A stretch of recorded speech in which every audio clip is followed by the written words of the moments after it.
Hi, my name is Caleb Bosley, and I'm going to be talking about the hearing community and the deaf and hard of hearing community. When was the last time you met somebody or interacted with somebody who was either hard of hearing or deaf? I believe it's a lot more likely than you think.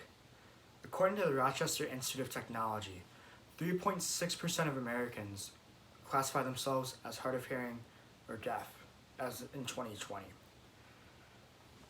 I am one of these people. I am hard of hearing. I have a hearing aid, and I've been hard of hearing for almost 4 years now.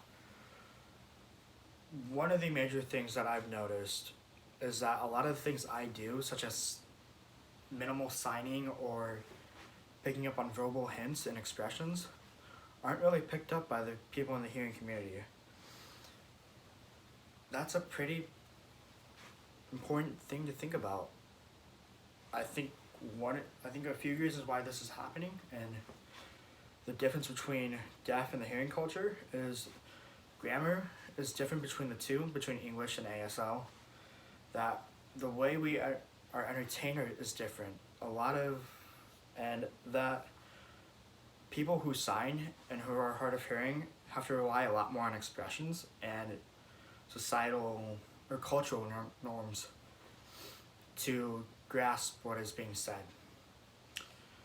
For example, for grammar, I'm going to teach you two signs: sky and blue.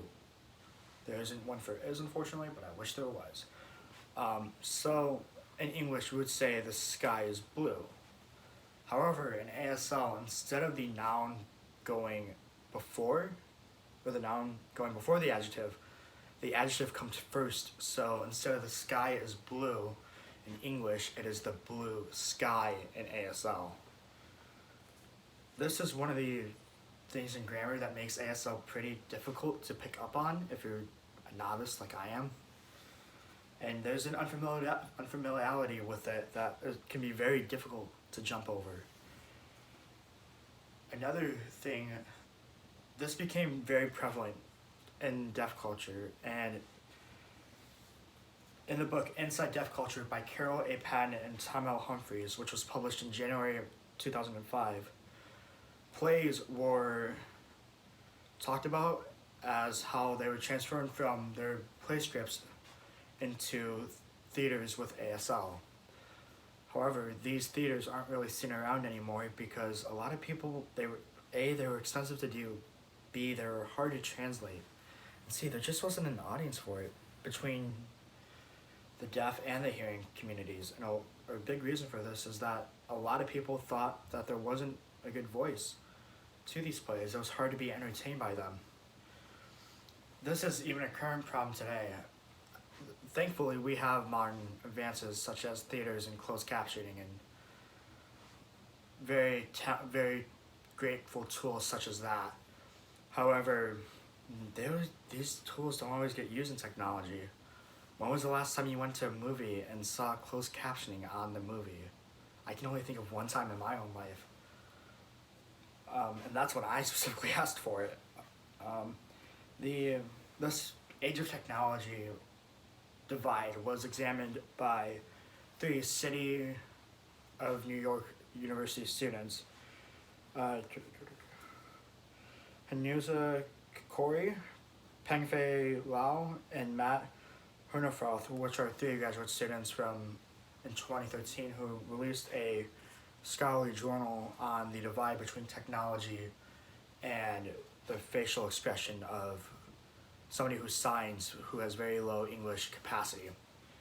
They found that in technology, it's very hard for somebody who's very expressive, which is needed in ASL to understand context, where they can't really access the information that they need to, or find stuff that would be very useful to them, such as hospitals, medical, television, entertainment, election, especially this year, things like that.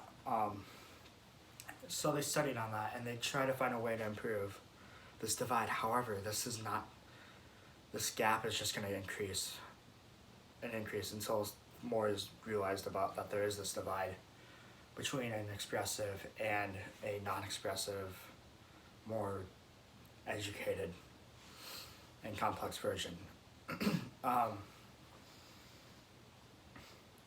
in ASL, a lot of tone and context is given off of voice. So the third ASL word is stop. So if you think somebody, like, if you're gonna be joking around with your friends, you're gonna walk up to them and be like, stop, knock it off, like, it's not funny. However, if there's a parent who comes up to you and tells you stop, the context is completely different. However, with technology, it can't really be seen, and it's very hard to grasp. So I'm going to be stopping my speech soon.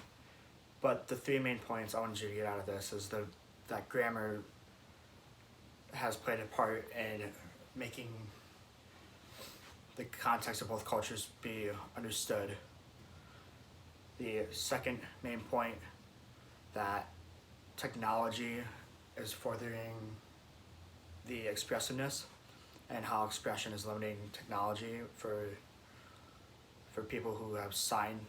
And the third thing I wanted to bring to your attention was the entertainment and how limited that is for people who have who sign, and how difficult that can be for the deaf culture compared to the English culture.